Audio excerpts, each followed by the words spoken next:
খুব তো বলেছিলে সারা জীবন নাকি তুমি আমার মাকে রাখবে। আমি দেখছি ভার হয়ে গিয়েছি আমি সবার উপর। তার জন্য তুই নিজেই দায়ী, তোর ব্যবহার দেয়। ঠাম্মি, তুমি চিন্তা করো না। আমি জানি আমাদের কেউ ধরছে না ঠিকই, কিন্তু আমি তো বাড়ির বড় ছেলে, আমি আমার মায়ের বড় ছেলে, আমার একটা দায়িত্ব আছে। আমরা সবাই একসঙ্গে থাকবো। তুমি দেখো আমার মা কোথা থেকে বাড়ি ভাড়া জোগাড় করবে বলো, কোথা থেকে টাকা পাবে? আমার একটা দায়িত্ব তো আছে, আমি তো সবটা বুঝি। তুমি নিশ্চিন্তে থাকো। আর পিসিমণি, তুমিও আমাদের সঙ্গেই থাকবে, তুমি নিশ্চিন্তে থাকো। অপমানিত হতে প্রতি মুহূর্তে আমাদেরকে অপমান করবি, সেটার জন্য একসঙ্গে থাকবো?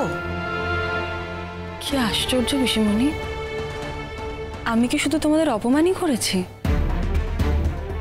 দেখো, যে বিষয়ে মানে যে ইস্যুটা ছিল সেটা তো আর এখন নেই। নতুন কাকু তো এখন বিবাহিত, আর তো অপমান করার।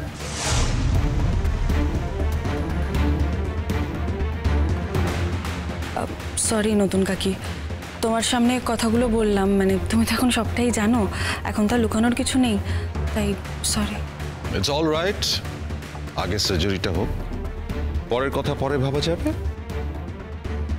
আমাদের ভাবনাটা তো আমাদেরকেই ভাবতে হবে নতুনদা, সেটা তো আর অন্য কেউ ভেবে দেবে না, আর আমরা চাইও না অন্য কেউ ভাবুক।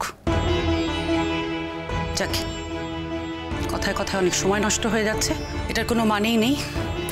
তাড়াতাড়ি বৌদি ভাইয়ের কাছে পৌঁছতে হবে। আচ্ছা, আমিও যাচ্ছি কিন্তু।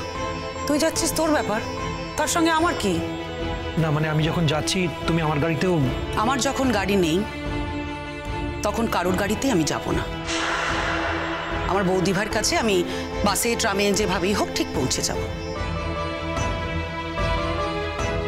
তোর গাড়ি থাক, নতুনদার গাড়ি থাক, তোদের কোনো গাড়িরই কোনো লিফটের প্রয়োজন আমার নেই, দরকার হবে না। এটুকু শক্তি আমার এখনো আছে শরীরে। বুঝছি, ওখানে গিয়ে ফোন করে একটা খবর দিস মা, ওরা চিন্তা থাকবো রে। হ্যাঁ বড় মাসিমা, হসপিটালে যাই, কি হচ্ছে সবটা জানি। আমি তো ওখানেই থাকবো, দেব খবর দেব।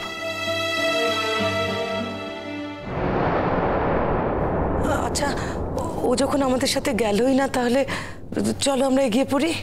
হ্যাঁ চলো, যাওয়া যাক। আমি যাব না। বর্ষা, আমি তোমার যাওয়ার কোনো প্রয়োজন দেখছি না, তোমার যাওয়ার দরকার নেই। প্রয়োজন দেখছি না মানে?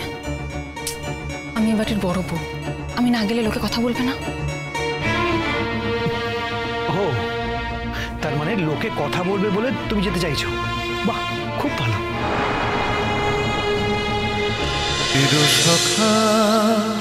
চিরসখা সোম থেকে রবি প্রতিদিন রাত ৯টায় স্টার জলসায় ও জিও হটস্টারে।